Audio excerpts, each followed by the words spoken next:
ونعوذ بالله من شرور أنفسنا ومن سيئات أعمالنا من يهده الله فلا مضل له ومن يضلل فلا هادي له ونشهد أن لا إله إلا الله وحده لا شريك له ونشهد أن سيدنا محمدا عبده ورسوله أرسله بالحق بشيرا ونذيرا صلى الله تعالى عليه وعلى آله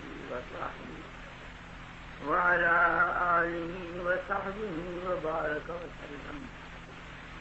أما بعد فأعوذ بالله من الشيطان الرجيم. بسم الله الرحمن الرحيم. سبحان الذي يسرى بعبده ليلا من المسجد الحرام إلى المسجد الأقصى الذي باركنا حوله لنريه من آياتنا إنه هو السميع البصير. جناب صدر گرامی قدر اور معزز حاضرین اجلاس، ابھی 10:30 بجنے والے ہیں. الحمدللہ کہ آپ گھبرائے نہیں ہیں. راتیں بھی لمبی ہیں، بڑی راتیں ہیں، جاری کی راتیں، اور ایسے دن بھی ہمیشہ نہیں ہوتے، کبھی کبھی پیش آتے. اور مجھ جیسا آدمی شاید یہ کہنے میں حق بجانب ہو کہ خدا جانے مجھے دوبارہ موقع ملتا ہے یا نہیں. 71 سال میری عمر ہے، اور ابھی پرسوں پرتے جو مجھ پر باولپور کی ایڈیم نے لگا دیا ہے جی کہ تم پر پابندی کی 2 ماہ کے لیے میرے ضلع میں داخل نہ ہونے کی، تم کیوں آ گئے؟ وہ چلا گیا سمے غلطی. 2 ماہ کو میں نے 1 ماہ سمجھا. انگریزی میں نوٹس ہوتا ہے تو نہ ہم انگریز، نہ وہ انگریز، نہ آپ انگریز، نہ ملک انگریز کا، لیکن نوٹس انگریزی. ابھی تک انگریزیت ان کے اندر سے نکلی نہیں. کتنی شرم کی بات ہے کہ پاکستانی باہر جاتا انگریزی میں بولتا. چین کا وزیر اعظم آتا ہے، اسمبلی میں تقریر کرتا ہے، چینی میں کرتا ہے.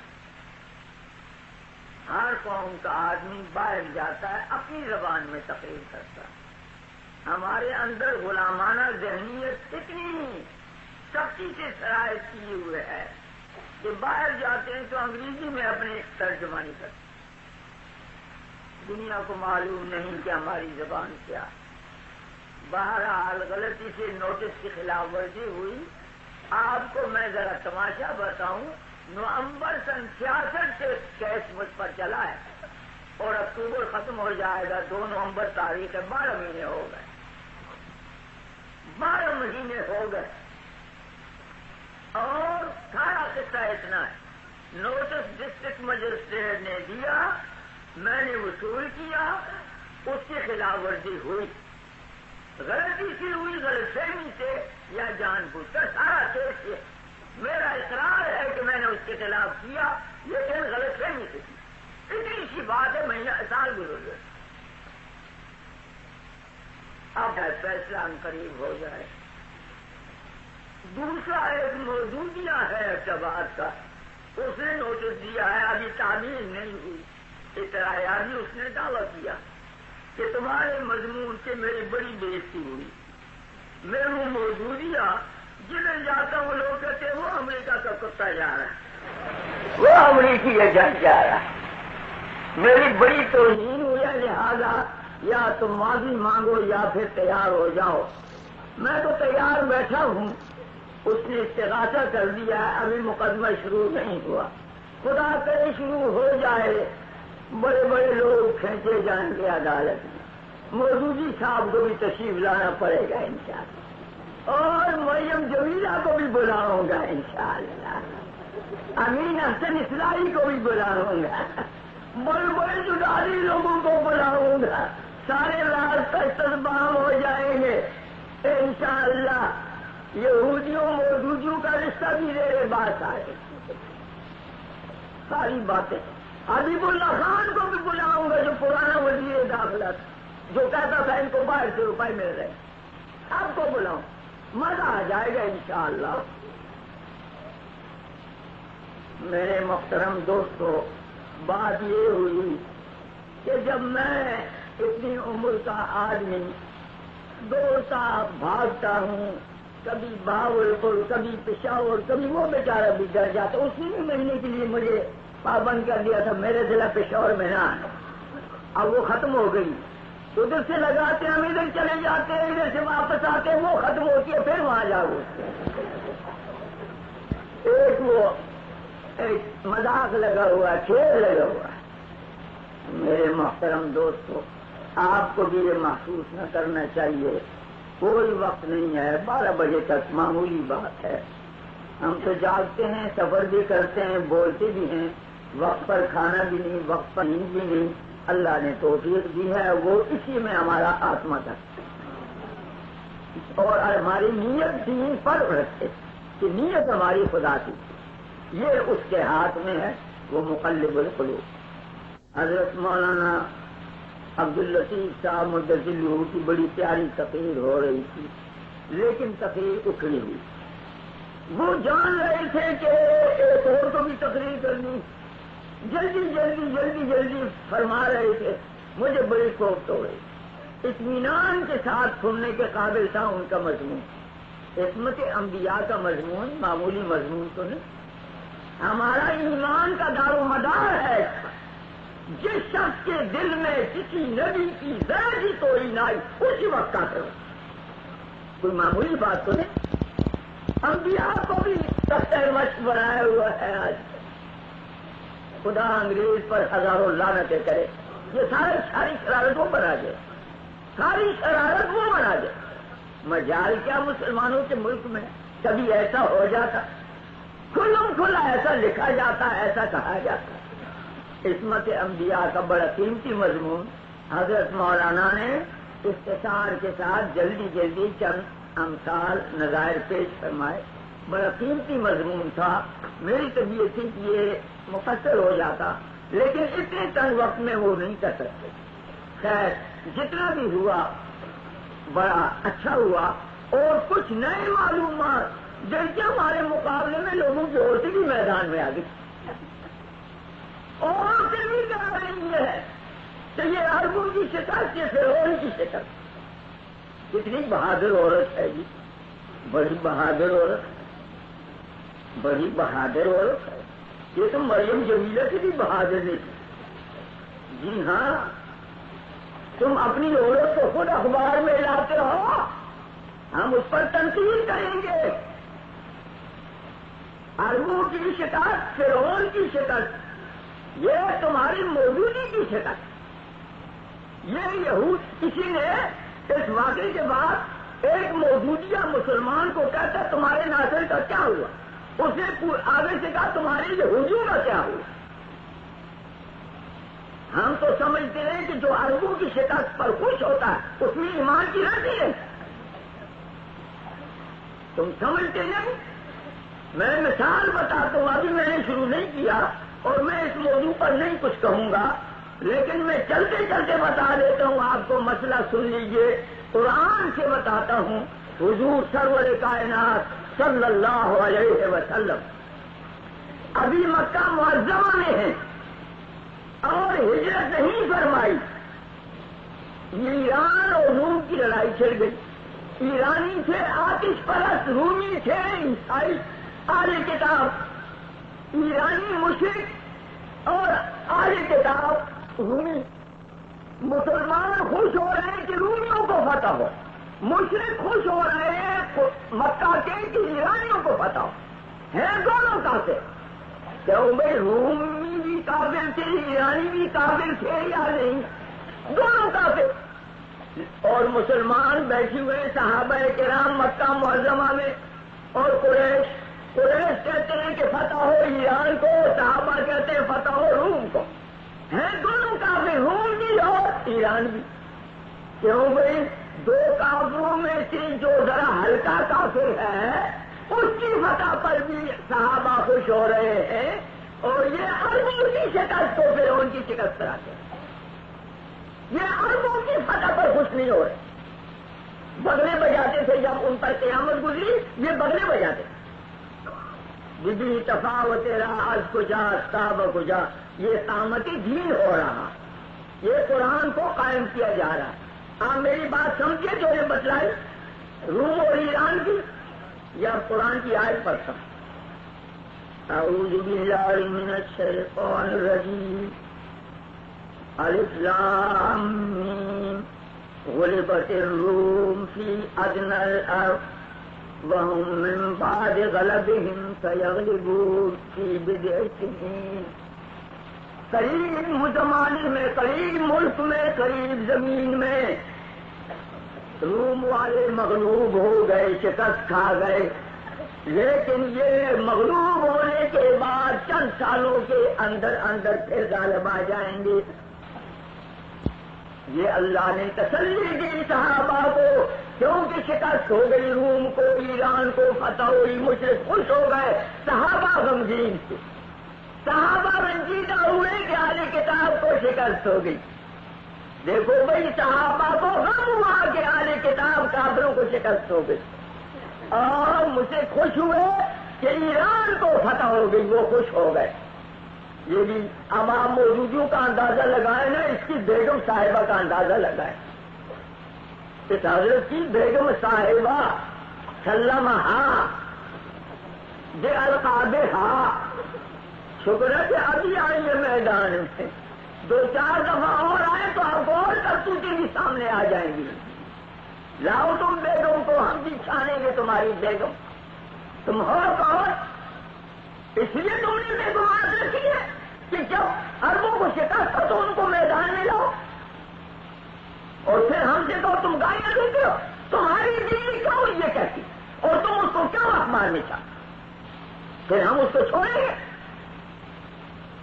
پھر آگے دیکھیے اللہ تعالیٰ کی شان دیکھیے، صحابہ کو تسلی دیتے ہیں تم غمگین نہ ہونا، شکست ہو گئی ان رومیوں کو، مگر چند سال کے اندر وہم من بعد غلبہم سیغلبون فی بضع سنین، غالب آ جائیں گے پھر رومی.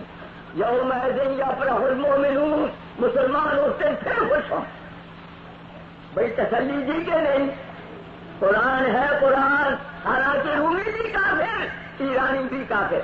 حضرت صدیق اور ابو جہل شرط مانتے ہیں، ابو جہل کہتے کبھی نہیں کافر یہ رومی غالب ہوں گے، حضرت صدیق فرماتے ضرور غالب ہوں گے. قرآن پر یقین تھا، قرآن پر ایمان تھا. ضرور شرط لگائی گئی. بدر کی لڑائی میں ابو جہل مارا گیا، لیکن بیٹے کو وصیت کر گیا کہ شرط میں نے لگائی ہے دیکھنا. بھائی عربوں میں بات تھی، بات کے بڑے پکے تھے. کہ دیکھو میں نے ابو بکر کی شرط لگائی ہے، جنگ چھڑی ان میں تو شرط کا خیال کرنا. خدا کی شان تھی، چند سالوں کے اندر لڑائی پھر چھڑی، اور رومیوں کو فتح ہوئی، ایران کو شکست ہوئی، مسلمان خوش ہوئے، مشرک غمگین ہوئے، اور حضرت صدیق نے وہ اونٹوں کی شرط وصول کی. وصول کی حضرت کی وصول کھائی نہیں، اور شرط تھی وہ دارالکفر کی، یعنی مکہ معظمہ میں جہاں کفر کی حکومت تھی اس زمانے کی شرط، اور پھر کھائی نہیں. لیکن ذلت ہوئی کافروں کو. قرآن سے ثابت ہو گیا کہ نہیں؟ میں اس میں بات نہیں کرتا. ناصر کو تم برا کہہ لو، ناصر کو تم اچھا کہہ لو، ناصر کو تم فاسق کہہ لو، ناصر پر تم فتوے لگا لو. میں پوچھتا ہوں کیوں بھائی مصریوں عربوں کی شکست پر کسی مسلمان کو خوش ہونا چاہیے؟ عربوں کی اس شکست کو فرعون کی شکست قرار دینا یہ کسی مسلمان عورت اور مسلمان بیگم کا کام ہونا چاہیے. یہ موجودی کی بیگم کون ہے؟ ماہیا اور بیگم الموجودی ماہیا، یہ چیز کیا ہے؟ یہ تو نے گھر میں کیا چیز رکھی ہے؟ میں تو ہوں ایسا، میں تو پھر چھانتا ہوں. کچھ بھی کہو تم، مجھے تو کہنا پڑے گا. تم قرآن کے خلاف کہتے ہو، وہاں قیامت گزر گئی، سچ کہتا ہوں قیامت گزر گئی، 40 لاکھ کی آبادی ہے قاہرے کی، 40 لاکھ، ایک جہاز مقابلے میں باقی نہیں رہا، اربوں کا یک طرفہ 1000 جہاز بمباریاں کر رہا ہے 40 لاکھ کے شہر پر، کیا حشر ہوا ہوگا وہ؟ اس کا تصور بھی نہیں کیا جا سکتا، تصور بھی نہیں۔ اور اشتہار پھینکے جا رہے ہیں کہ ناصر کو نکالو تو بمباری بند کرتے ہیں۔ میں ان کی ایمان کی داد دیتا ہوں کہ شکست کے بعد ناصر خود استعفا دیتا ہے، دھرنا مار کر بیٹھ جاتے، 40 لاکھ لوگ روتے استعفا واپس لو، تمام مسلمان عرب حکومتیں کہا دیتی ہیں کہ استعفا واپس لو۔ ناصر کی تمام مخالفت کرتے تھے، تم اس کو یہودی کہتے تھے، سارے عرب ملکوں نے اس کو مجبور کیا دائیں دے دے کر کے خدا کے لیے استعفا واپس لو۔ آج تمام دنیا کی سیاست کا مرکز ناصر ہے۔ وزیر خارجہ یا نمائندہ آتا ہے برطانیہ کا تو ناصر کے پاس بات چیت ہو رہی ہے، واشنگٹن میں اقوام متحدہ کے لوگوں کی تو ناصر کے نمائندوں کے ساتھ، شاہ حسین دورہ کرنے جاتے ہیں تو ناصر سے مل کر بات کر کے جاتا ہے، بومدین ماسکو جاتا ہے تو ناصر سے مل کر ہدایات دے کر جاتا ہے۔ تم ہو کہاں؟ یہ ناصر اس کے مقابلے میں جانسن اس کے پیشاب کے برابر ہے۔ امریکہ کا جانسن، وہ امریکہ جو ساری دنیا کو $5 سپلائی کر رہا ہے، ساری دنیا کو ہتھیار سپلائی کر رہا ہے، اتنی بڑی مضبوط حکومت کا جانسن صدر ہو، اس کی حیثیت کیا ہے؟ سارے ملک میں اس کے خلاف آج امریکہ میں جلتے ہو رہے کہ تم نے ویتنام میں ہم کو مروا دیا۔ آج سارے امریکہ میں خود جانسن کے خلاف جلتے ہو رہے ہیں، ٹھیک ہے اخبار میں ہے کہ نہیں؟ آج ڈیموکریٹک پارٹی خود اس کی پارٹی اس کے خلاف جلسے کر رہی۔ جانسن کی کیا حیثیت ہے ناصر کی شخصیت کے مقابلے؟ ویلسن کی کیا حیثیت ہے کہ اتنے بڑے ملک کی طاقتوں والے، ایک آدمی ہے تمہارا ہمارے غازی جمال ناصر، جمال اپنا دکھا رہے ہیں، ہمارے غازی جمال ناصر کمال اپنا دکھا رہے ہیں، تمام یورپ کے بندروں کو وہ انگلیوں پر نچا رہے ہیں۔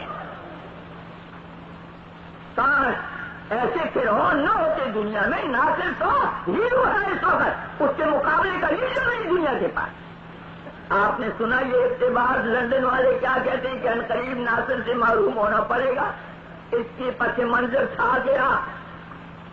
مرتضی وزیر تھا قاہرہ کا، اس کو امریکہ نے پیشکش کی تھی $2.5 کروڑ کی، تم ناصر کو زندہ گرفتار کر کے امریکن چھٹے بری بیڑے کے حوالے کر۔ $2.5 کروڑ کی پیشکش تھی، اور اندر کیا تھا؟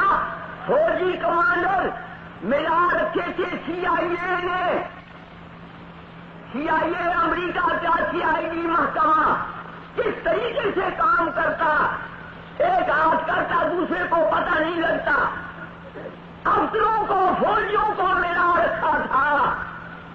یہ جو تارے دے رہے تھے یہاں کتب کتب کتب کتب، ساری دنیا کو ناصر کافر ہے، بے ایمان ہے، اسلام سے خارج ہے، علماء کا دشمن ہے، تباہ کر دیا، یہ ہے وہ، یہ سب باقی امریکہ جا رہا تھا، باقی یہودی، جنگ قریب ہونے والی تھی، ناصر کی مقبولیت کو ختم کرو، عربوں کی ہمدردی سے ہٹاؤ، مسلمانوں کی ہمدردی ہٹاؤ، جب اس کو رگڑا دیا جائے گا تو کوئی اس کا حامی مددگار نہ ہو، اس کے حق میں بات کرنے والا نہ ہو۔ لیکن اللہ تعالیٰ نے جمیعت علماء اسلام کو توفیق بخشی، ہم نے یہودیوں کے پکڑنے والے یا یہودیوں کے طرح کا پراپگنڈا کرنے والے موجودوں کا منہ سارے ملک میں بند کر۔ ہم چیلنج کرتے ہیں، آؤ تم کوئی موجودی اتحاد علماء کا نام لے کر آؤ، کوئی اور نام لے کر آؤ، آج تم ناصر کے خلاف تقریر کرو، تمہاری پٹائی ہوتی ہے یا نہیں؟ تم کو پتہ لگ جائے۔ میں آپ سے کہتا ہوں کل یا آج میرے نوائے وقت دیکھا، مجھے بڑا صدمہ ہوا، ابھی تک مضامین ناصر کے خلاف جاری ہیں، ابھی تک خوب شور سے نوائے وقت مضامین ناصر کے خلاف لکھ رہا، ان کا پرچار۔ اور یہ بات آپ نے سنی، ذرا دماغوں کو کھولو، یہ بات مولانا نے فرمائی، آپ نے سنی کہ ناصر پر کتنا ظلم ہوا؟ یہ اخباروں نے لکھا، عام اخباروں نے، کہ فرعون کا بت کھڑا کیا، اس کے نیچے قرآن دفن کیا۔ بھلا یہ کچھ کافر بھی کر سکتا ہے؟ کتنا جھوٹ، کتنی بکواس! یہ موجودی اخباروں نے مشہور کی خبریں یہودی گھر گھر گھر بھیجتے رہے اور یہ پھیلاتے رہے، ان کا رشتہ ہے۔ اچھا، مصری سفارت خانہ تردید کرتا ہے، ایک اردو کا اخبار نہیں چھاپتا۔ کیا بات ہے؟ امریکہ کا روپیہ کام نہیں کر رہا؟ سارے گالیاں دو مجھے، اخبارات کوئی پرواہ نہیں، تم اخباروں میں گالیاں لکھو، میں زبانی دنیا کو واقف کراؤں گا کہ امریکہ کا محکمہ سیاسی کتنا کام پاکستان پہ کر رہا ہے، اور ہماری حکومت خاطر غفلت میں سوچ، ہماری حکومت کو پتہ نہیں ہے کہ ملک کے اندر کیا ہو رہا۔ آخر میں پوچھتا ہوں کہ مصر ناصر کے خلاف الزام ہے، اتنا سنگین الزام کہ قرآن اس نے بت کے نیچے دفن کیا، اور سفارت خانہ اس کی تردید کرتا ہے۔ پاکستانی اخبار کیوں نہیں چھاپتے؟ وہ بات چھاپتے، تردید کیوں نہیں چھاپتے؟ آپ سمجھ گئے کہ یہاں کوئی کالا کالا ہے دال میں کہ نہیں؟ اور میں بتاؤں، میرے بارے میں موجودیوں نے اخباروں میں لکھا کہ اس نے تقریر میں کہا ہے کہ دیسی شراب پیا تو تاکہ زر مبادلہ بچا کر، یہ میرے بارے میں لکھا۔ میں نے بڑی تردیدی کی، کون مانے اخباروں میں بھیجا، کون چھاپے؟ میں نے 70-80 روپیہ خرچ کر کے پریس کانفرنس بلائی لاہور میں، سارا مضمون ہو چھاپا، شراب والی بات کسی نے نہیں چھاپی۔ بتلائیے آپ، اب میں کیا کروں؟ لکھنؤ کا اخبار صدق ہے، اس نے میرے خلاف لکھا، دیکھو پاکستان کا ایک مولوی کیسی بات کہہ رہا ہے، خوب اس نے مذاق اڑایا۔ اب جب نئے اخبارات تردید کرتے ہیں، ان بیچاروں کا کیا قصور ہے؟ وہ تو کہیں گے کہ یہ مولوی نے بات کہی ہے۔ میرے پاس ایک ہی جواب ہے، آپ اس جواب میں شریک ہو جائیں سارے، لعنت اللہ علی الکاذبین، پڑھ دو سارے لعنت اللہ علی الکاذبین۔ اس کے سوا ہمارے پاس کوئی جواب۔ یہ سپاس نامہ ہے، میری تعریف ہے، میں نہیں چاہتا تھا کہ یہ ہو، رہنے دیجیے، اس سے میرے نفس نہیں بگڑتا الحمدللہ۔ اب ان باتوں سے خدا نے آگے کر دیا ہمیں۔ اگر آپ نے یہ تعریفیں سنی تو جو گالیاں ہم کو اخباروں میں آتی ہیں وہ بھی تو آپ نے پڑھی ہوں گی نا۔ آپ کو معلوم ہو کہ میں نے شورش کشمیری کی ہے، گالی کا جواب اب تک نہیں دیا۔ آپ نے پڑھا کسی اخبار میں میرا جواب؟ مجھے مرزائی بھی گالیاں دیتے ہیں، مودودی بھی دیتے ہیں، اور مجھے پرویزی بھی دیتے ہیں، اور مجھے کوڈیان کرام بھی دیتے ہیں، مجھے انگریز کے وفاداران ازلی بھی دیتے ہیں، مجھے ہر قسم کے لوگ دیتے رہے، دیتے ہیں۔ چلو ایک کا اضافہ ہو گیا، ہزاروں میں ایک کا اضافے سے کیا فرق پڑا؟ کچھ نہیں، الحمدللہ، کوئی بات نہیں۔ البتہ بے دینی پر ناراض ہیں، ناخوش۔ موجودی کی تعریف نہ کرو، ہم کو 10,000 گالی دے دو، کوئی عرض نہیں، ٹھیک ہے بھائی، 10,000 گالی دے دو، کوئی عرض نہیں، ہم معاف کرتے، لیکن اپنا ایمان تباہ نہ کرو، اپنا ایمان تباہ نہ کرو۔ موجودی فتنہ مرزائیت سے زیادہ خطرناک فتنہ ہے۔ مرزائیت کی سرکوبی امیر شریعت جیسی ہستی نہ ہوتی تو مشکل ہے بات کی نہیں۔ علماء دیوبند چڑھائی کر کے قادیان گئے، آل انڈیا مجلس احرار اسلام نے آل انڈیا کانفرنس تبلیغی قادیان میں رکھی سن 34 میں بھی گیا، جبکہ احرار میں شریک بھی نہیں تھا، اس کے اگلے سال شریک۔ بڑی قوت کے ساتھ مقابلہ ہوا، انگریز ان کی پشت پر تھا۔ لیکن یہاں کیا ہو رہا ہے؟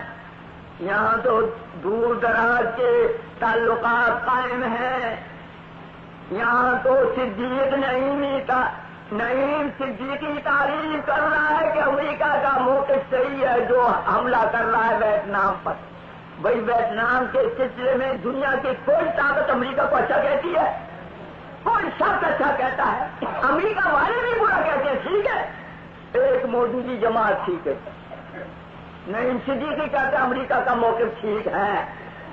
میں نے اخبار میں پڑھا، بھارتی نمائندے نے امریکہ سے ہتھیار مانگے، انہوں نے کہا تم اعلان کرو کہ ویتنام کے بارے میں ہمارا موقف صحیح ہے، تم اعلان کرو تو ہم فوجی مدد دیں گے۔ امریکہ اس بات کے لیے کہ ہمارے موقف کو صحیح کہا جائے کتنی بڑی رشوت دینے کو تیار ہے۔ یہ نعیم صدیقی مفت کہہ رہا ہے، یہ نعیم صدیقی مفت اخبارات میں مضمون شائع کر رہا ہے کہ امریکہ کا موقف ٹھیک ہے۔ ان باتوں کو ہم سمجھتے ہیں، ان باتوں کو ہم سمجھتے ہیں۔ میرے محترم دوستو، بات میں نے ختم کر دی، درمیان میں چھڑی تھی حضرت مولانا مدثر کی تقریر کے سلسلے میں آیت کریمہ میں نے پڑھی ہے، معراج شریف کی آیت۔ یہ مہینہ رجب مبارک کا ہے، اسی رب کے مبارک مہینے میں حضور صلی اللہ علیہ وسلم کو معراج شریف ہوئی۔ معراج شریف جانتے ہیں آپ، ضلع جہلم مسلمانوں کا ضلع ہے، اور الحمدللہ دین کا شوق رکھنے والے مسلمانوں کا ضلع اور بہادر مسلمانوں کا ضلع۔ ان کو دین سے دلچسپی، کیوں بھائی ہم یہ مانتے ہیں یا نہیں کہ اس جسم مبارک کے ساتھ سرور کائنات صلی اللہ علیہ وسلم اپنے جسد مبارک کے ساتھ جاگتے میں مسجد حرام سے مسجد اقصی کو گئے اور وہاں سے ساتوں آسمانوں پہ گئے، جنت دوزخ کی سیر کی، اسی رات واپس آ گئے۔ ایمان ہے کہ نہیں؟ بہت سے لوگ ہیں جو نہیں مانتے، وہ عقل کے پتلے، وہ عقل کے بندے ہیں، وہ کہتے ہیں کہ یہ بات ہماری سمجھ میں نہیں آتی، یہ ہو کیسے سکتا ہے؟ وہ ابو جہل کی روحانی اولاد، ابو جہل نے بھی بڑا بڑا پروپیگنڈا کیا تھا۔ پہلا مخالف معراج کا ابو جہل، دوسرا مخالف مرزا غلام احمد، تیسرا مخالف ڈاکٹر فضل الرحمان۔ سمجھے ڈاکٹر فضل الرحمان بڑا نیک آدمی ہے، بڑا نیک آدمی ہے۔ میرے خیال سے شیطان بھی کہیں گوشے میں چھپا بیٹھا ہوگا، منہ چھپائے بیٹھا ہوگا، اس سے شرماتا ہو۔ فضل الرحمان ابلیس اعظم، ڈاکٹر فضل الرحمان ابلیس اعظم۔ یہ کیوں کہتا ہوں؟ تاکہ مجھ پر مقدمہ چلائے اور تاکہ میں عدالت میں ثابت کروں گی یہ ابلیس اعظم ہے۔ کبھی کہے شراب حلال، کبھی کہے سود حلال، اور کبھی کہے مردار حلال، کافروں کا ذبیحہ اور تکبیر کرتے چھوٹی وہ حالات۔ میں نے پنڈی میں اعلان کیا جامع مسجد میں کہ کوئی جانور اس طرح کا مردار ہو جائے وہ فضل الرحمان کے گھر بھیج دیا۔ چلو مردار کا بھی ایک مصرف نکل آیا۔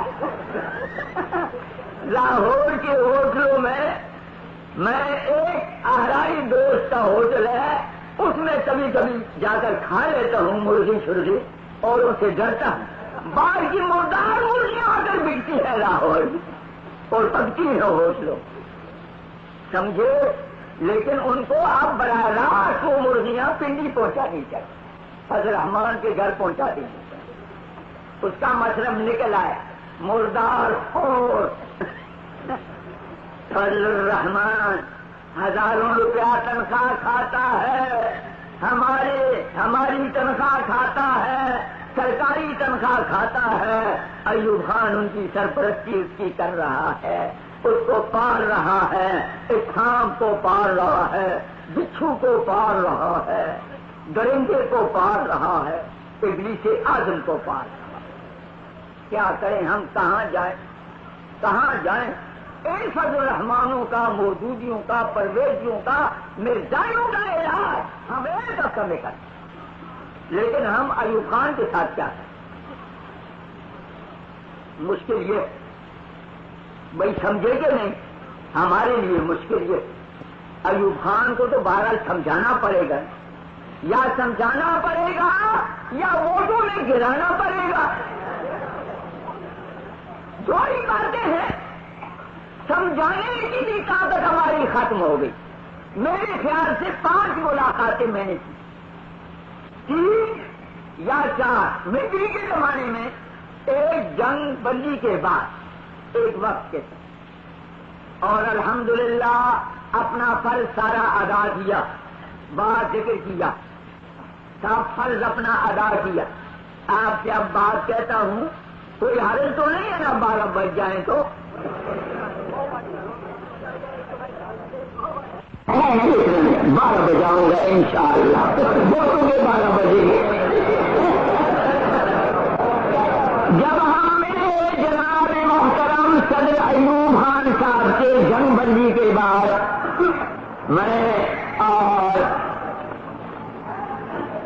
جناب شیخ حسام الدین صاحب رحمت اللہ علیہ، ایک بہادر جوان مرتے مر گیا، لیکن اثر اس کی نہیں گئی باطل کے مقابلے میں جو اثر اللہ نصیب کرے گا۔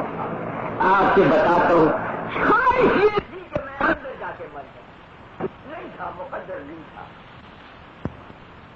بڑا بہادر جوان وہ بھی تھے، مفتی صاحب بھی تھے، میں بھی تھا۔ میرے اس بہادر جوان نے، بوڑھے کو میں جوان کہہ رہا، جوانی بدل نہ بعمر، اس نے کہا صدر صاحب کو کہ یہ جو مخلوق تعلیم ہے، لڑکے لڑکیاں جوان آمنے سامنے اکٹھے کالجوں میں بٹھائے ہیں، ان کو خدا کی جگہ اگر پڑھا نہیں ہے، ان کا کالج علیحدہ کر۔ کیوں بھائی، کام کی بات ہوئی کہ نا، 10 کروڑ مسلمانوں کی نمائندگی ہوئی یا نہ ہوئی؟ دوسری طرف موجودی صاحب پہلے مل چکے تھے، ہم بڑے محترم کھڑے بیٹھے، بزرگان شان بنائی اور زبردستی تصویریں اتار کر اخباروں میں دی۔ ہماری تصویر بھی آئی ہے، لیکن یاد رکھیں ہمارا کوئی دخل نہیں، خود حکومت نے لے کر بھجوائی، دور کھڑا۔ میرے دوستو، اس بوڑھے جرنیل نے سامنے ہمارے فرض اپنا ادا کر، یاد نہیں کہ صدر صاحب نے کیا جواب دیا، ٹال دیا اور کیا جواب۔ میں نے ایک بات کی، میں نے کہا کہ آپ کو معلوم ہے 2 اگست کے جنگ میں خبر شائع ہوئی، ستمبر سن 65 سے 2 ماہ پہلے لندن میں مرزائیوں کا اکٹھ ہوتا ہے، اور بقول اخبار کے 75 مرزائی انجمنوں کے نمائندے لندن میں اکٹھے ہوتے ہیں، کیونکہ اماں ان کی لندن ہے، لندن میں اکٹھے ہوتے ہیں، اور وہاں سر ظفر اللہ تقریر کرتا ہے، سر ظفر اللہ، میں تو اس کو پاؤں ظفر اللہ کہا کرتا ہوں، میرا بھی خطاب دیا ہوا ہے۔ سر ظفر اللہ تقریر کرتا ہے کہ اگر کہاں پر سر اقتدار آنے کا خواب دیکھ رہے ہیں، امریکہ میں، انگلستان میں، یا ہندوستان میں، یا پاکستان، یہ کہاں پر سر اقتدار آنے کا خواب دیکھ رہے ہیں؟ اس بات کی تحقیق ہونی چاہیے، نگرانی ہونی چاہیے، احتیاطی تدابیر ہونی چاہیے کہ نہیں؟ صدر صاحب یاد نہیں مجھے کہ انہوں نے کس طریقے سے اس کا جواب دیا، بہرحال آئے بائیں سائیں کر کے نیت سے نہیں کہتا، کوئی تسلی بخش جواب انہوں نے اس کا بھی مرمت نہ فرمایا۔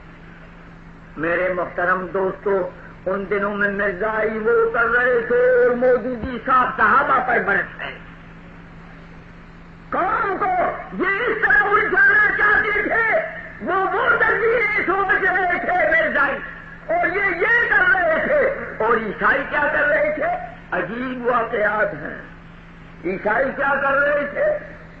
عیسائیوں کا گرل اسکول تھا حیدرآباد میں، وہاں استانی عیسائی استانی کل سے چھٹیاں دے رہی ہیں، آج مسلمان جوان لڑکیوں کو بلایا ہے سامنے، اور ان کے سامنے قرآن لے کر پھاڑ کر ٹکڑے ٹکڑے کر کے زمین پر بات۔ کیوں بھائی، کچھ سمجھے؟ یہ اس حملے سے کچھ دن پہلے کی بات ہے، بھارت کے حملے سے کچھ سمجھے؟ یوں ہوا کہ یہ لڑکیاں کل چھٹی ہے، کل کے تعطیلات ہیں، یہ لڑکیاں گھروں میں جائیں گی، یہ ہنگامہ مچائیں گی، تو قرآن کے ٹکڑے ٹکڑے کر کے چیر پھاڑ کر زمینوں پہ پٹک دیا۔ عیسائی معلمات نے، مسلمانوں میں جوش پیدا ہوگا، مسلمان جلوس نکالیں گے، جلسے کریں گے، اور ہم افسوس سے مل ملا کر امریکہ کی CIA زندہ رہے، مل ملا کر گولیاں چلا دیں گے، مسلمانوں پہ گولیاں چلیں گی، سارے ملک میں شور ہو جائے گا کہ قرآن کی توہین ہو رہی ہے، حکومت گولیاں چلا رہی ہے، حکومت کے خلاف ایک طوفانی ملک میں طوفانی آواز پھیل جائے گی، پراپگنڈا شروع ہو جائے۔ وہ یہ سوچ رہے تھے عیسائی، سمجھ میں آئی بات بھیا کے خدا کی شان ہے، ایسے ہی ہوا۔ لڑکیوں نے جا کر گھروں میں کہا، مسلمانوں کو پتہ لگا، وہ مسلمان مدرسوں کے نوجوان اور دوسرے مسلمان سروں پہ کفن باندھ کے نکل آئے کہ ان کی ایسی تیسی دیکھا جائے گا، پھر کالج کے نوجوان، پھر تمام مسلمان، ہنگامہ 14 لاکھ مسلمانوں میں برپا ہو گیا حیدرآباد کے۔ حکومت نے آرڈر دے دیا، فلاں جگہ سے آگے مت بڑھو ورنہ گولی چل جائے گی، وہ اس چیز کامیاب ہو رہی۔ خدا زندہ رکھے، فضل محمود خان SP تھا اس وقت، اب معلوم نہیں کیا ہے اور کہاں ہے، لیکن اس وقت وہ SP تھا وہاں، دیندار مسلمان، وفادار مسلمان، فوراً پہنچ گیا، اپنے آپ کو خطرے میں ڈال کر موٹر لے نے کہا کیا ہے جی ایسی تیسی اس حکومت کی اور ان افسروں کی، ہم ان کی خبر لیتے ایک سے بجا دیتے قرآن کی توہین ہوئی۔ انہوں نے کہا تم چاہتے کیا ہو؟ کہا ہمارے ساتھ DC بات کرے۔ ہم نے کہا تم کون سے آدمی بھیجتے ہو DC کے پاس، لاؤ موٹر میں ملا دیتا ہوں۔ ہم نے تو اس عورت کو نکال دیا، تم سے پہلے نکال دیا ہے، اور ہم نے ان کے کیسے کردار تک پہنچانے کا فیصلہ کیا ہے۔ تم ملنا چاہتے ہو میرے ساتھ، میں DC سے ملاتا ہوں، نمائندے اپنے لاؤ بیٹھاؤ۔ کہا میں کمشنر سے بھی ملانا چاہتا ہوں، آؤ۔ تو نمائندے بٹھائے، ان کے پاس لے گئے، ان کے جوش کو ٹھنڈا کیا، معاملے کو سنبھال لیا۔ یہ تو سارے ملک میں عیسائی یوں کرنا چاہتے تھے، مرزائی اس طرح کرنا چاہتے تھے، اور اس نے صحابہ میں پوچھتاچھ شروع کر دی تھی، اور اگر نزاکت کا احساس نہ ہوتا اور آج سنت والجماعت اگر حقیقت رواداری سے اور پاکستان کی وفاداری کے جذبات سے کام نہ کرتے، ہم صحابہ پر کیوں سالنے والوں کا چنا دیتا ہے؟ کوئی معمولی بات ہے؟ آج ہمارے سامنے ہمارے ماں کو باپ کو کوئی برا کرنے کیا چاہتا ہے؟ صحابہ کے حضرت عثمان رضی اللہ تعالیٰ عنہ واحیاہم عثمان، حضور بیٹھے ہیں، تشریف فرما ہے، صحابہ بیٹھے ہیں، حضرت عثمان تشریف نہیں آئے، ایک ایک صحابی آتے ہیں، حضور اسی طرح بیٹھے ہیں۔ جب حضرت عثمان آئے، حضور کی پنڈلی مبارک ذرا سی ننگی تھی، ذرا سی، تو جب وہ تشریف لائے تو آپ نے پنڈلی چھپا دی، سنبھل کر بیٹھے۔ صحابہ نے عرض کی یا رسول اللہ، اور ان کے وقت میں آپ نے ایسا نہیں کیا، عثمان کے وقت میں کیوں ایسا کیا؟ فرمایا کہ عثمان سے خدا کے فرشتے بھی شرماتے، جس سے خدا کے فرشتے کا نبی شرمائے، اس سے یہ بے شرم نہیں شرما ہے، بے شرم کے نہیں۔ میرے دوستو، ہم کیسے معاف کریں؟ پیغمبروں پر تنقید کے تیر چلائے تم چپ، صحابہ پر تیر چلائے تم چپ، خدا پر جھوٹ بولے تم چپ۔ میرے پاس دلائل ہے، وہ نہیں کہتا، خدا پر بھی موجودی نے جھوٹ کہا، تم چپ۔ موجودی کا نام ہم نے تمہیں مرچ لگ جائے، تمہاری ماں مر جائے، تم بڑھ جاؤ، کیوں بڑھ دو؟ ہم تنقید کرتے ہیں، ہم یہ ثابت کرتے ہیں کہ موجودی صاحب نے جو لکھا غلط لکھا۔ اگر تم آج ایک بات اتحاد کی کہتے ہو، کیوں تم نے اتحاد علماء کا ڈھونگ رچایا؟ جمیعت علماء کی مخالفت، علماء کی مخالفت اور نام اتحاد علماء، برعکس نام زمین ہن کا بوٹ۔ بھائی تم اگر اتحاد چاہتے ہو، آج ہو جاتا ہے، آج ہو جاتا ہے۔ وہ کیا؟ تم موجودی کو کہو کہ رسول اللہ کی شان میں جو گستاخی کی، حضرت موسیٰ علیہ السلام کے شان میں جو گستاخی کی، حضرت داؤد علیہ السلام کی شان میں جو لکھا کہ نفس، خواہش نفس شریک کی ان کے پاس، خواہش نفس، اور حضرت یونس علیہ السلام کی شان میں جو گستاخی کی، ان کو کتابوں سے نکال دی۔ حدیث کے خلاف جو لکھا وہ کتابوں سے نکال دے، اور یہ جو لکھا کہ شریعت سزائیں غیر سارے سوسائٹی میں ظلم ہے، شریعت کی سزائیں، یہ کفریہ لفظ نکال دے، اور ایک بات وہ نکال دے جو اس رسالے میں لکھی ہے کہ مسلمانوں کو، امیر کو، صدر کو اختیار ہے کہ شریعت کا جو حکم چاہے وہ مصلحت دین کے لیے بدل سکتا، یہ لکھا ہے، یہ نکال دو 5 بات، پھر تمہاری ساری خرافات ہم برداشت کر لیں، تمہارے غلط مسئلے ہم برداشت کر لیں، فروع اختلافات برداشت کر لیں، پھر ہماری مخالفت ختم ہو جائے گی۔ تم یہ باتیں، یہ چیزیں کتابوں میں لکھو، کتابیں الماریوں میں رکھو، لوگوں کو پڑھواؤ، یہ کتابیں بیچو، دنیا میں پھیلاؤ۔ ہمارے پاس نہ قارون کا خزانہ، نہ امریکہ کے پیسے، نہ ایوب خان کے پیسے، نہ کوئی سرمایہ دار ہمارے ساتھ چلے، ہمارے پاس ایک زبان ہے، ہم زبانی تمیز بھی نہ کریں، تم بھی پھر اسلام پر ظلم ہوگا کہ نہیں؟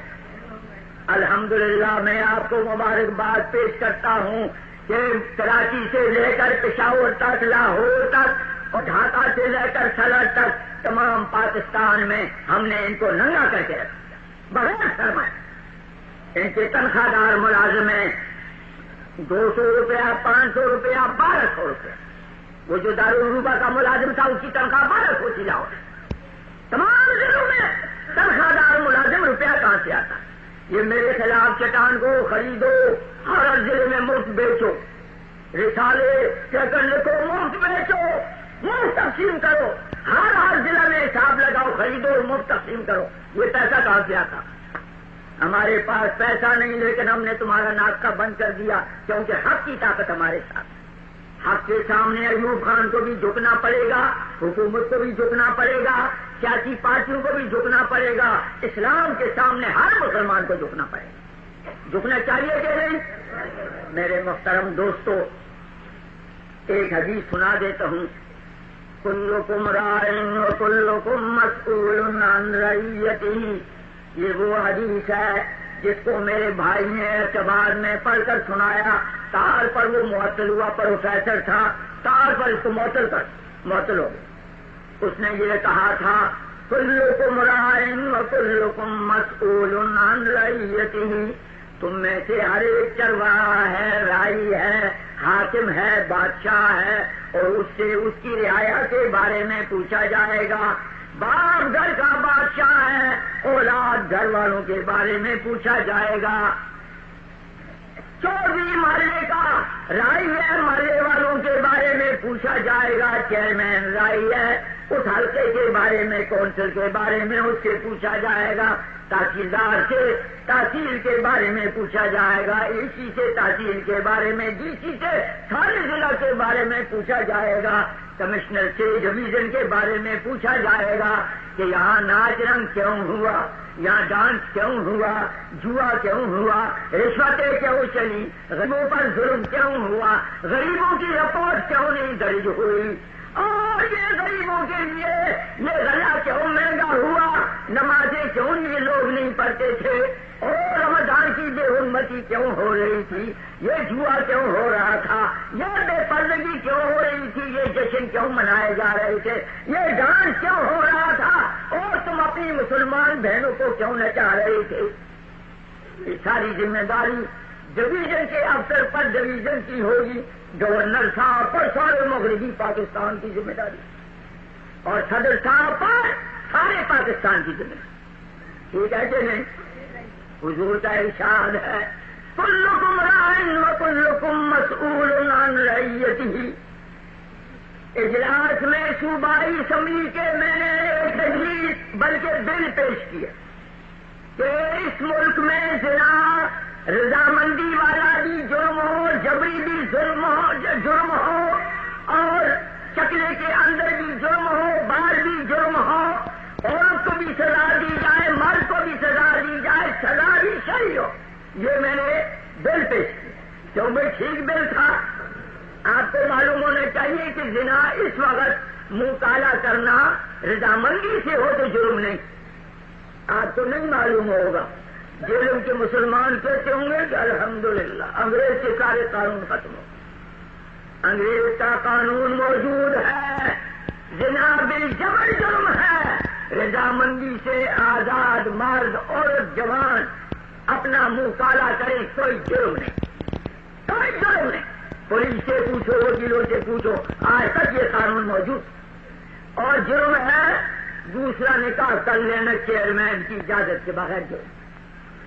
جو دوسری شادی کرے گا چیئرمین کو درخواست دے گا، چیئرمین آ کر تھرمامیٹر لگا کر دے دے تب اجازت دے گا. چیئرمین دوسرے کا ہوگا، شادی کرنے والا راتوں رات بیوی جا کر پاؤں پڑے گی اس کے، اور رشوت کا دروازہ کھل جائے. کیا وہی قانون غلط ہے کہ نہیں؟ اچھا جناب، ایک بیچارے نے شادی کر لی دوسری، لیکن چیئرمین سے اجازت نہیں لی. چیئرمین بھی آپ کے ہاں کی طرح نہ تھا. یہاں تو کچھ اچھے لوگ ہیں نا، ہمارے یہاں وہ چور مین. اس نے رپورٹ کر مقدمہ چل گیا، بلایا گیا عدالت میں، مرد کو بھی عورت کو بھی. مرد سے پوچھا تم نے اس عورت کے ساتھ شادی کی؟ کہا نہیں سرکار. کوئی وکیل ٹکر گیا، سمجھا دیا مکر جاؤ. یہ بھی ایک نئی قوم ہے انگریز نے پیدا کی ہے. نے کہا تم نے اس کے ساتھ نکاح کیا؟ تھا کوئی نہیں سرکار، کوئی نکاح نہیں. کہ یہ کس کے ساتھ ریٹی شیٹی ہے؟ کہ ریٹی شیٹی میری ساتھ ہے. کیسے ریٹی ہے؟ کہ سرکار بن گیا رانا دوستانہ ہے پرانا. نکاح کچھ نہیں. اچھا، اور اس کو بلایا، اس سے پوچھا تم نے اس مرد کے ساتھ شادی کی؟ کہ کوئی نہیں. کہ نکاح تھا؟ کوئی نہیں سرکار. کہ ریٹی کس کے ساتھ؟ کہ ریٹی شیٹی گزارے اسی کے ساتھ کرتے ہیں. کہ کیسے؟ تب پرانا یارانا دوستانہ فرانڈ ہے. اچھا، نکاح بالکل نہیں؟ تو بالکل نہیں. چلو پھر خیر ہے بھائی، جاؤ. نکاح نہیں تو خیر بھائی. نکاح ہوتا تو 5,000 جرمانہ، 1 سال قید کی سزا. نکاح نہیں تو خیر بھائی، جاؤ. نکاح کے بغیر 20 حرامی عورتیں گھر میں رکھ دو، 20 دستانیں رکھ دو، 20 حرام کی رکھ دو، جرم نہیں. نکاح کی 1 بھی رکھ دو جرم. 5,000 جرمانہ، 1 سال قید کی سزا. یہ ہے آئینی قانون. بھئی قرآن کے خلاف ہے کہ نہیں؟ قرآن کہتا ہے ایک شخص اپنی بیوی کو طلاق دیتا ہے، خدا اس طلاق کی بیماری کو روک دے. مردوں کو توفیق دے کہ طلاق کی عادت نہ ڈالیں. یہ نکاح طلاق کے لیے نہیں ہوا کرتا، نکاح گھر بسانے کے لیے، آباد کرنے کے لیے اور اس کو باقی رکھنے کے لیے ہوتا ہے. لیکن شیطان لگا ہوا غصہ بھی آ جاتا، ذرا سی بات ہے بگاڑ ہو جاتا. وقت ہوتا تو میں کہتا اگر ذرا سی بات ذرا حوصلہ کرے تو گھر کبھی نہ بگڑے، گھر کبھی نہ بگڑے. حامد کیا کرتا ہے کہ جب بیوی گھر میں آتی ہے تو امتحان لینا شروع کرتا. پڑھایا نہیں ابھی تو بیچاری ماں کے گھر سے واقف ہے نا، یہاں کی عادتیں، یہاں کے اخلاق، یہاں کے طور طریقے تو نہیں جانتی. پڑھائے بغیر امتحان لینا شروع کرتا، اور جب فیل ہوتی ہے تو بیچاری پر ظلم کرتا. اور ہمارے یہاں تو رواج یہ ہے کہ پہلی رات مارو مارو مارو تاکہ مار معاف کرے.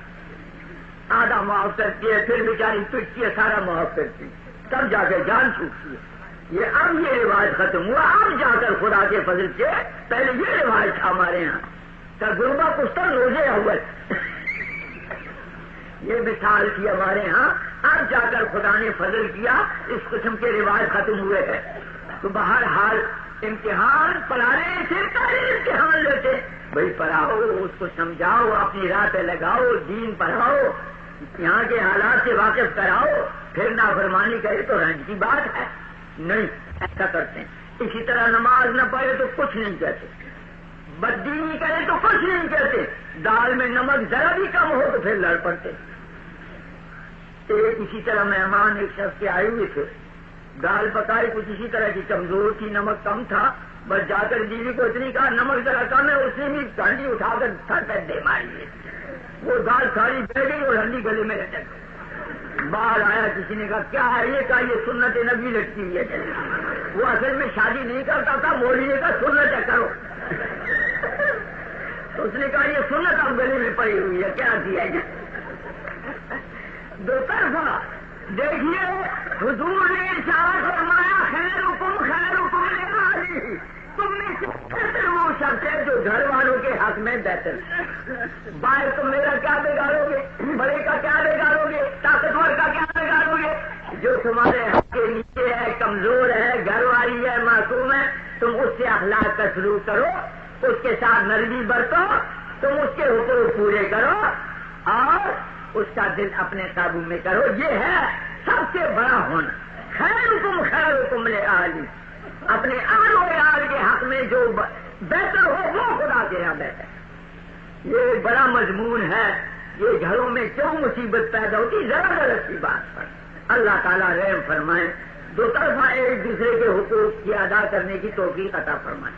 اور خدا کا شکر ہے ہم لوگوں کے گھروں میں بڑی خیریت. لاہور کراچی زیادہ بگڑ گئے. وہاں گھروں میں خاوند کا کوئی کنٹرول نہیں، خاوند بیچارے کا کوئی کنٹرول نہیں. صبح لیڈر اٹھتا ہے، موٹر پر بیٹھ کر ادھر جاتا ہے دائیں، لیڈی اٹھتی ہے بیگم صاحبہ موٹر پر بیٹھ کر ادھر جاتی ہے.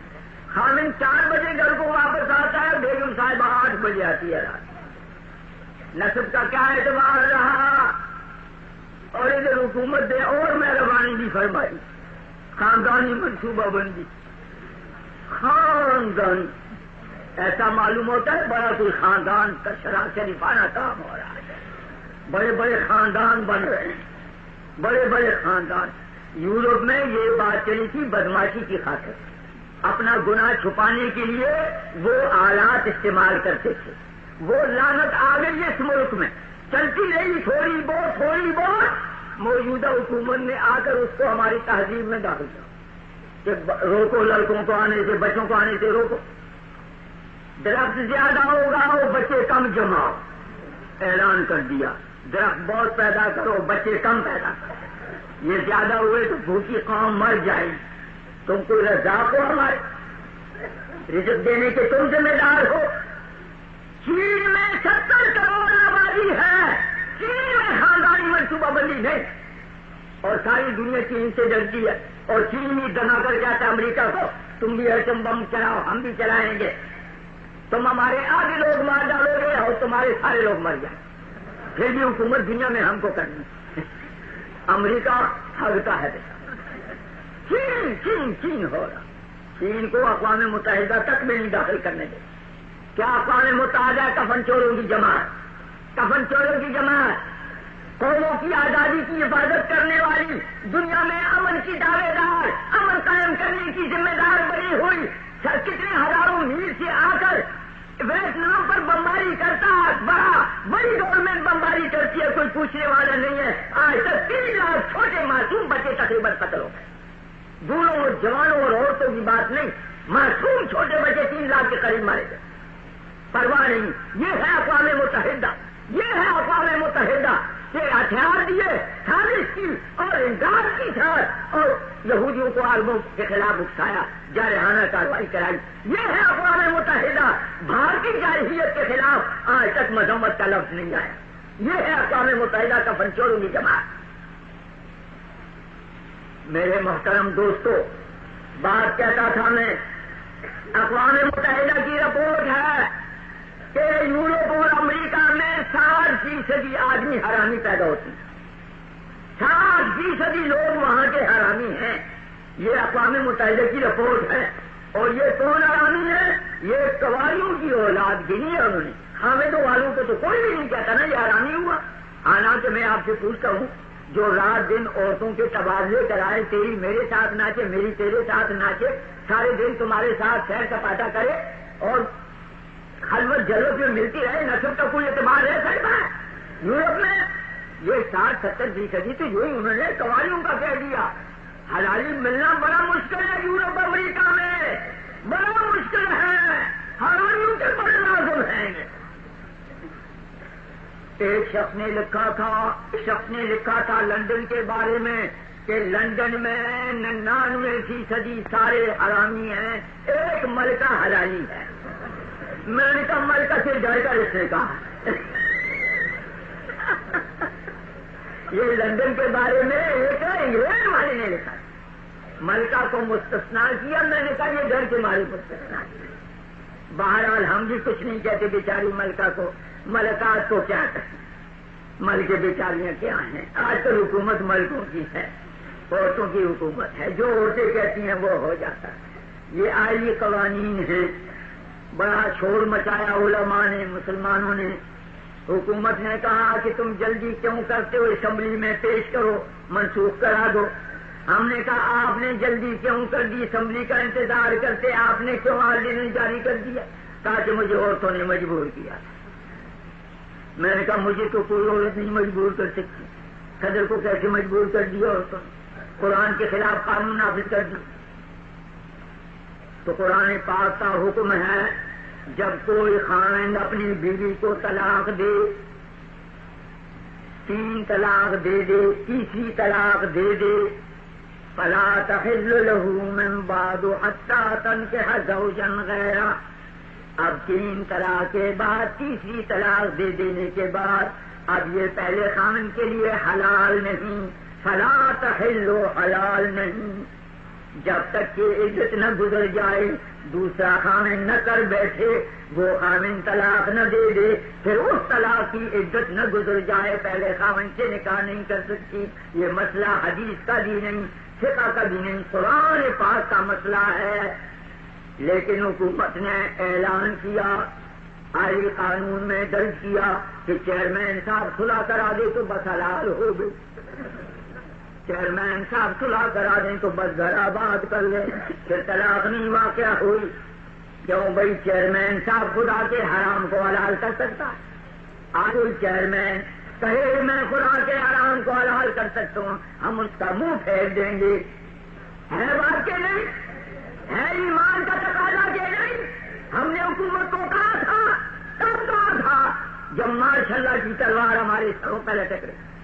اور سچ میں جب حکومت نے یہ قوانین نافذ کیے، اور اس زمانے کے کتب حضرت مولانا احمد علی صاحب لاہوری رحمت اللہ تعالی علیہ، ان کی صدارت میں دلی دروازے کے باہر میدان میں اجلاس ہوا. 80 علماء پاکستان سے آئے، تازہ ماشاء اللہ لگا ہوا تھا. سارے ملک میں کوئی جماعت جلسہ نہیں کر سکتی تھی. یہ حضرت لاہوری کی کرامت تھی کہ ہمارا جلسہ ہو گیا.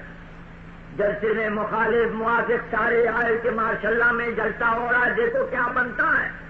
اس میں ہم نے حکومت کو متنبع کیا کہ تم نے کروڑوں مسلمانوں کی دل آزاری کی ہے، اسلام کے احکام میں تحریف کی ہے، یہ قوانین غلط ہیں، علماء اور مسلمان اس کو نہیں مانیں گے اور ان کو بہت جلد منسوخ کرو ورنہ ملک کی اشتراک کی ذمہ داری تم پر ہوگی.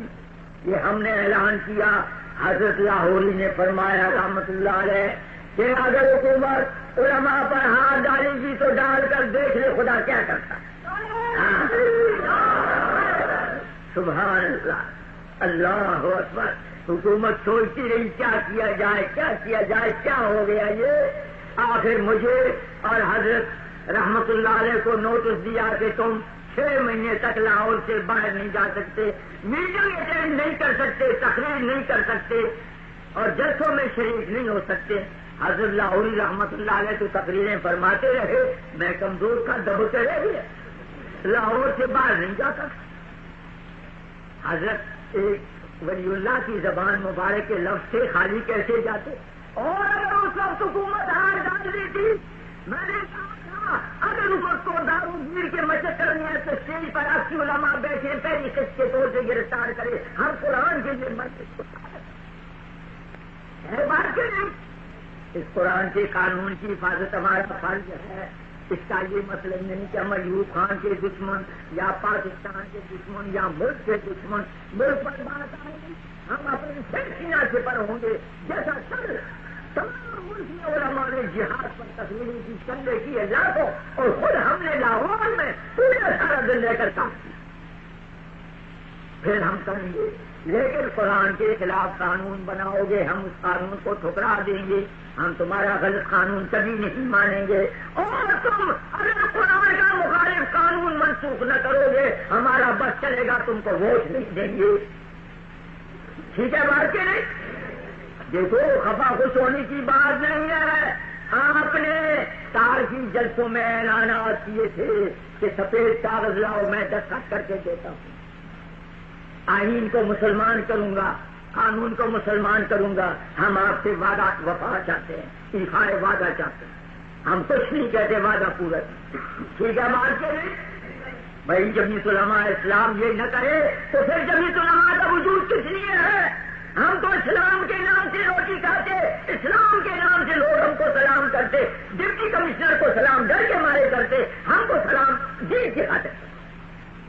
ہم تو دین کے نام پر زندہ ہیں، ہمارے باپ دادا نے یہ دین یہاں تک پہنچایا، ہم اس دین کو مہدی علیہ السلام تک پہنچائیں گے انشاءاللہ تبارک و تعالی۔ ہم اس کو تحریف کرنے تھوڑی دیتے ہیں۔ جمعیت علماء اسلام اس ملک میں قرآن کا قانون چاہتی، اسلام کا قانون چاہتی۔ میرے محترم دوستو، آئینی قوانین کی ساری جماعت اسلام کے خلاف، اور ہمارے حضرت مولانا عبدالحامد صاحب بدایونی قدس سرہ یا سلمہ ربہ یا مدت سرہ، اللہ زندہ رکھے، بوڑھے ہیں، خدا صحت بھی دے، لیکن خدا توفیق دے۔ اسلامی مشاورتی کونسل میں ہیں، ان کو بھی خدا توفیق دے، اور صاحبزادہ فیضل حسن کو بھی خدا توفیق دے، اور پیر دیول کو بھی خدا توفیق دے کہ یعقوب خان کو جا کر حق پہ ہے کہ نہیں، حق کہنا فرض۔ وہ ہزاروں روپیہ تنخواہ لیتے، یہ پرمد لیتے، اور وہ بھی پرمد لیتے، بنگلے بناتے، اور کروڑوں روپے کی بنی عمارتوں کی بنیاد رکھتے۔ یہ سب کچھ ہو کر اگر تم حق نہ دو گے، حدیث تم کو گناہ شیطان ہے بات کی نہیں۔ میں غریب، میں مسکین، میری غریب جماعت، میری غریب طالب علم، تمام ملک کے 10,000 علماء حق تکلیفیں اٹھا رہے ہیں اور پابندیاں سہ رہے ہیں، کہیں خارج کیے جا رہے ہیں، کہیں داخلہ بند ہے، کہیں زبان بند ہے، کہیں گرفتاریاں ہو رہی ہیں، کہیں نوٹس مل رہے ہیں، کہیں فرد جرم لگ رہا ہے، کبھی 60 پر مقدمہ ہے۔ ابھی یہاں سے آپ کے ہمارے حضرت مولانا قاضی مظہر حسین تک پر کیس ہے، حضرت مولانا عبداللطیف صاحب پر کیس ہو رہا ہے۔ سارے ملک میں یہ علماء حق تکلیفیں اٹھا رہے ہیں، تم پرمد لے رہے ہو، تم مزے اڑا رہے ہو، تم بنگلوں میں رہتے ہو، اور تم صدر کو کہتے ہو کہ صدر میرا مرید ہے، حالانکہ صدر تمہارا مرید نہیں، تم صدر کی مرید ہو، صدر تو پیرانے پیر ہے، وہ سب کا پیر ہے، ان میں سے کوئی بھی اس کا پیر نہیں۔ وہ گورنروں کا بھی پیر ہے، کمشنروں کا پیر ہے، پیروں کا پیر ہے، اور مولویوں کا بھی پیر ہے۔ خدا سرکاری مولویوں سے بچائے، سرکاری پیروں سے بچائے، سرکاری نبیوں سے بچائے۔ سرکاری نبی جانتے ہو پرانا ہو گیا نا مرزا، اور سرکاری مولوی جانتے ہو فیضی صاحب راولپی۔ کل عید ہے، اس لیے کہ حکومت نے کہہ دیا کل عید ہے، کل عید ہے، ہم نے کہا عید نہیں ہے۔ بچے بچے کے کان تک بجلی میں آواز پہنچاتی عید نہیں ہے، شہری کے وقت منادیاں کرائی، ڈنڈورے پٹوائے، عید نہیں ہے، روزہ مت خراب کرو، خود جناب ہنگامہ ہو رہا ہے، عید ہے، عید ہے۔ 4 جگہوں میں سرکاری عید ہوئی اور 64 جگہوں میں دوسرے دن عید پڑی۔ سرکاری مولوی فیضی تھا، اور پھر ہمیں گرفتار کیا، پھر مجھے بھیجا لورا لائی، پنڈی سے 600 میل دور۔ پنڈی سے جب تک 600 میل دور نہ کرو اس وقت تک ہمارا دماغ ٹھیک نہیں آتا۔ پھر 5,500 روپیہ مجھ پر خرچ کیا، 2.25 مہینے مجھے مہلت دی، اللہ تعالیٰ نے وقفہ دے دیا، چلو ذرا دما کرو، ذرا آرام کرو، ذرا دماغ تازہ کرو۔ جو میں آپ سے سچ کہتا ہوں، الحمدللہ 20 سال تک میں نے ان کی تفسیروں کا مطالعہ نہیں کیا، جتنی توفیق مجھے 2.25 مہینے میں ملی۔ الحمدللہ تازہ دم ہو کر آ گیا۔ اب سن لیں حکومت، کل اگر عید کے مسئلے میں حکومت پھر غلط فتوا دے گی کہ کل عید ہے، ہم اعلان کر دیں گے پرسوں ہی۔ توبہ تو نہیں کرنی نا، یا کر لیں توبہ؟ آپ کی کیا رائے ہے؟ توبہ نہیں کرنی نا، پھر آپ ہمارے ساتھ ہوں گے نا۔ جزاکم۔ میرے دوستو، مخالفت نہیں، ہم نے صدر صاحب کو کہا تھا، لکھا تھا اس میدان میں نہ ہو، یہ عید اور یہ دینی مسئلے علماء پر رہتے۔ اگر جہاں تک لکھا تھا ہم نے، اگر تم اعلان کر دو کہ کل عید ہے اور شرعی عید نہ ہو، تم لوگوں کے منہ میں زبردستی روٹی گسیر سکو گے؟ ہم نے بہت کچھ لکھا، سمجھایا تھا، لمبے لمبے خطوط لکھے تھے، ہم نے مخالفت کی ہے، لیکن ہم مسئلے کو کیسے بدلیں؟ مسئلہ شریعت کا کیسے بدلے؟ ہم فیضی تھوڑی ہیں. تو میرے محترم دوستو، سرکاری نبی، سرکاری مولوی، سرکاری پیر جانتے ہو؟ جب صدارتی الیکشن ہو تو وہ چہرے میں گھس جائے کہ میں چہرے میں گھس گیا، میں نے کامیاب کرا دیا. میں نے کہا جب کشمیر کی جنگ تھی تو آپ چہرے میں کیوں نہیں گھستے تھے؟ اور جب بیت المقدس جا رہا تھا تو تم کیوں چہرے میں نہیں گھسے؟ اگر تم بیت المقدس سے جانے سے خوش ہو تو تم تو مردود ہو گئے، اور اگر خوش نہیں تو تم چلے میں کیوں نہیں گھسے؟ اور اگر تمہارا چلے میں گھسنا ڈھونگ ہے تو تم نے صدارتی الیکشن میں کیوں ڈھونگنا چاہا؟ ٹھیک ہے کہ نہیں؟ سمجھ کر زندہ بن کر حاضر دماغی کے ساتھ آج کل دنیا میں رہو. بڑا خطرناک ہو، بڑا خطرناک ہو. میرے دوستوں، وقت زیادہ ہو جائے گا اور مجھے خواہ وعدہ خلافی کرنی پڑے گی 12 بجے کے بعد، اس لیے سمیٹ کر میں اپنے اصلی مضمون کی طرف آتا ہوں جو معراج شریف کے بارے میں نے آیت کریمہ پڑھی ہے. معراج کا پہلا منکر کون؟ ابو جہل. اس نے پروپیگنڈا شروع کیا. دیکھا تم نے؟ تمہارا پیغمبر دیکھا؟ کہتے راتوں رات 2 مہینے کا سفر کر کے آسمانوں سے بھی ہو آئے ہو. بہتوں کو گمراہ کر ڈالا. خوش تھا کہ آج ابو بکر کو بھی گمراہ کروں گا. آیا حضرت صدیق کے پاس آیا تاکہ ابو بکر کو دیکھو بات سنو، اگر کوئی شخص یہ کہے کہ میں راتوں رات 2 مہینے کا سفر کر کے مسجد اقصی سے واپس ہو آیا ہوں، ٹھیک ہوگا؟ انہوں نے فرمایا نہیں، ایسا نہیں ہو سکتا. پھر تمہارا ساتھی تو یہ کہہ رہا ہے. تو انہوں نے کہا ہے وہ ضرور ہو آیا، وہ مگر اس نے کہا وہ ہو آیا، وہ تو مینجمنٹ میں ہر والوں سے بات کرتا ہے. ان کا کیا کہنا ہے؟ اس دن سے حضرت ابو بکر کا نام صدیق پڑے. حضرت صدیق رضی اللہ تعالی عنہ. میرے دوستو، پھر کفار نے تنگ کرنا شروع کیا. معراج کی بات میں، مسئلہ معراج ہم نے بہت دفعہ سنا ہے، میں اس میں کچھ نہیں کہنا چاہتا. میں یہ کہنا چاہتا تھا پہلا منکر اور پروپیگنڈا کرنے والا ابو جہل. دوسرے نمبر پر مرزا غلام احمد قادیانی. اس نے کیا کہا کہ یہ معراج جسمانی نہیں ہے، یہ تو خواب کا قصہ ہے. ایسی خوابیں تو مجھے بھی آتی رہتی. میں نے کہا شکل تو دیکھو ذرا حضرت کا، تصویر دیکھی آپ نے میری؟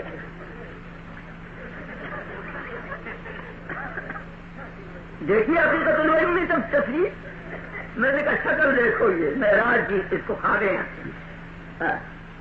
اور کہتا ہے کہ آدھا اسلام خدا رسول کا حکم مانا، آدھا اسلام انگریز کی تابعداری میں. اس کو خواب معراج کی آتی. بانو مٹھیاں بھرتی تھی تو خواب معراج کی آتی تھی. یہ بانو کا ذکر میں نے کر دیا، لطیفہ سناؤں گا آپ کو. وہ لکھا انکوائری رپورٹ میں، منیر نے لکھا. منیر بھی عجیب چیز تھی. منیر نے لکھا کہ اس مولوی کو بانو سے بڑی الفت ہے. میرا لکھا کہ یہ بانو کا ذکر تقریر میں بات کرتا ہے. یہ انکوائری کورٹ کی رپورٹ میں ہے. میں نے تقریروں میں کہا کہ مجھے دلچسپی نہ ہو 14ویں صدی کے پیغمبر کو بانو سے دلچسپی. 14ویں صدی کا جھوٹا پیغمبر پاؤں دبواتا ہے تو میں اگر دبوانے کا ذکر کروں تو کیا؟ میرے محترم دوستو، چلا گیا منیر اپنی عاقبت خراب کر کے. خدا توبہ کی توفیق دے دے. یہ دعا کریں گے خدا توبے کی توفیق دے. نہ دے تو نہ دے، سر کھائے. اپنا سر کھائے گا، کیا کرے گا؟ خدا کا کیا بگاڑ سکتا؟ بہرحال دوسرے نمبر پر مرزے نے انکار کی. تیسرے نمبر پر یہ دجال آیا. فضل الرحمان نے لکھا کہ یہ معراج جسمانی، یہ معراج قرآن والا، یہ تو افسانہ ہے، یہ تو کہانی بنائی ہوئی. انا للہ و انا الیہ راجعون. کیوں بھائی؟ اس کے ابلیس آدم ہونے میں شبہ ہو سکتا؟ معراج شریف تم نہیں مانتے. روس نے کچیا بیچی اوپر کی طرف کو، دنیا میں شور مچ گیا. امریکہ نے بندر بھیج دیا. جواب میں یہاں کے انگریزی خان ہمارے پیچھے پڑ گئے. دیکھو جی، روس نے کچیا بھیج دی، امریکہ نے بندر بھیج دیا، ہم ہی تو مولوی نے تباہ کیا. یہ کہتے ہیں قرآن پڑھو، نماز پڑھو، قرآن پڑھو، قرآن. ارے بھائی، قرآن روکتا ہے تم کو ہوائی جہاز بنانے سے؟ میں پوچھتا ہوں، قرآن روکتا ہے ہوائی جہاز بنانے سے؟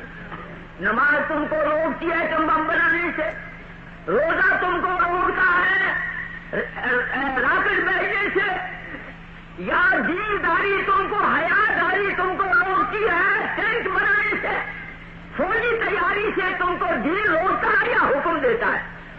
قرآن تو حکم دیتا ہے، مولوی تو سنا سنا کر مر گیا، وَأَعِدُّوا لَهُم مَّا اسْتَطَعْتُم مِّن قُوَّةٍ وَمِن رِّبَاطِ الْخَيْلِ تُرْهِبُونَ بِهِ عَدُوَّ اللَّهِ وَعَدُوَّكُمْ، تیاری کرو دشمنوں کے مقابلے کے لیے جہاں تک تم سے ہو سکے، میں قوت، جو قوت تم پیدا کر سکو۔ قرآن تو یہ حکم دیتا، مولوی تو یہ کہتا ہے، اس میں مولوی کا کیا قصور ہے؟ امریکہ نے، روس نے کتیا چڑھائی، امریکہ نے بندر چڑھایا، تم کھوتا چلا دو۔ مولوی خفا نہیں ہوتا، تم ہاتھی چلا دو، چلو تم چڑیا چلا دو، چوہا چلا دو، ہم تو شکر کریں گے کہ چلو بھی ہماری بھی کوئی چیز چڑھ گئی، چلاتے تم نہیں، گاڑیاں ہم ہی دیتے۔ اب سمجھے بھائی، 100 سال انگریز نے تم کو سائنس پڑھائی، نوجوانوں کالج کے، میں اس کا قائل نہیں کہ کالج کے تھوڑے اچھے زیادہ بولے یا بعض اچھے بعض بولے، سارے اچھے۔ یہ کالج مسجد کے درمیان انگریز نے دیوار کھڑی کی تھی، ہم نے وہ دیوار گرا دی ہے، سارے مسلمان ایک ہیں، رسول کی عزت پر سب مرنے کو تیار، اسلام کو سب زندہ دیکھنا چاہتے ہیں، سارے کے سارے۔ اگر کوئی اب غلطی کمی ہے تو وہ ہم میں ہے، اگر ہم نہ سمجھا سکے تو ہمارا قصور، اور حکومت کا بھی قصور ہے، سب کوئی ذمہ دار حکومت ہے۔ کالج میں کہتے ہیں دین کی تعلیم، کل غلطی کر بیٹھے نا، تعلیم کا محکمہ غلطی کر بیٹھا، خلافت راشدہ کا باپ نکال ڈالا، خلافت راشدہ کا باپ درسی کتاب سے نکال ڈالا۔ ہم نے کہا چور بتاؤ کس نے نکالا، وہ چور ہمارے حوالے کرو، وہ شیطان، وہ باپ کس نے نکالا؟ ابو بکر صدیق عمر فاروق کا حال اگر اسلام کی تاریخ سے نکالو، اسلام کی تاریخ میں رہ کیا جاتا؟ جو نقشہ اسلام کا سرور کائنات صلی اللہ علیہ وسلم نے بنایا تھا، اس نقشے میں رنگ تو انہوں نے بنا۔ اسلامی تاریخ سے تم یہ نکالتے ہو، تم ہو کون؟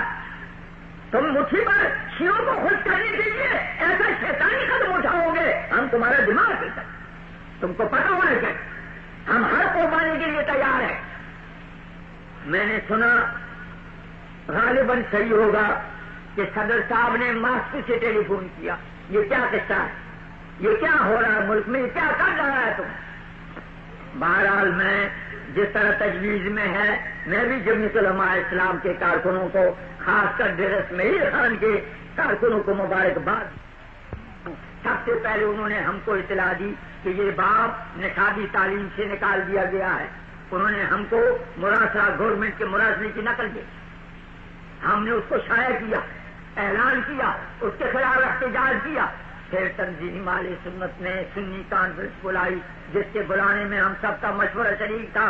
500 سنی علماء نے مطالبہ کیا کہ یہ شیعہ مطالبات غلط ہیں اور یہ خلافت راشدہ کا باب درج کرو اور موجودی کی کتاب ضبط کرو جس میں صحابہ پر کیچڑ اچھالا گیا۔ یہ مطالبات ٹھیک ہے یا نہیں؟ ہاتھ کھڑا کرو جو اس مطالبات کی تائید کریں۔ جزاکم اللہ۔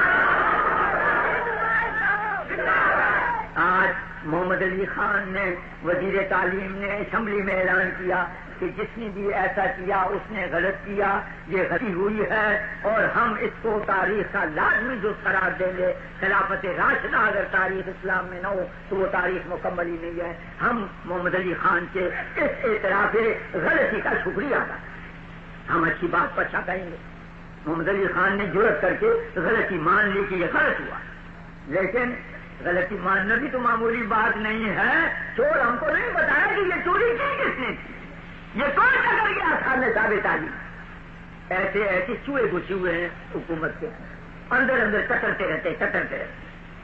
میرے دوست کو بات کہتا تھا میں، صحابہ کرام کی بات عقل میں آنے نہ آنے کی معراج شریف کے سلسلے میں بات یہ کہی ہے کہ تیسرے نمبر پر انکار کیا فضل الرحمان نے، وہ فضل الرحمان جو مولوی کا بیٹا ہے، خدا کے لیے اولاد تاجوں میں نہ پڑا، کچھ تو ایک جماعت رہے نہ دین سے بات رہے، خدا کے لیے کالجوں میں نہ پڑا، پڑھے کالجوں میں لڑکے نوجوان ہمارے پڑھے، ان کے لیے ہمارا مطالبہ ہوگا کہ دینی تعلیم تعلیم ہو، ان کے اخلاق کی اصلاح کرو، وہ ہمارا سرمایہ ہے۔ ہم چاہتے ہیں کہ انجینئر بھی اس ملک میں ہوں، ڈاکٹر بھی ہوں۔ پہلے انگریز کے زمانے میں 18,000 روپئے ماہانہ پر 18 سال کا پورا کیا کرتا آج سے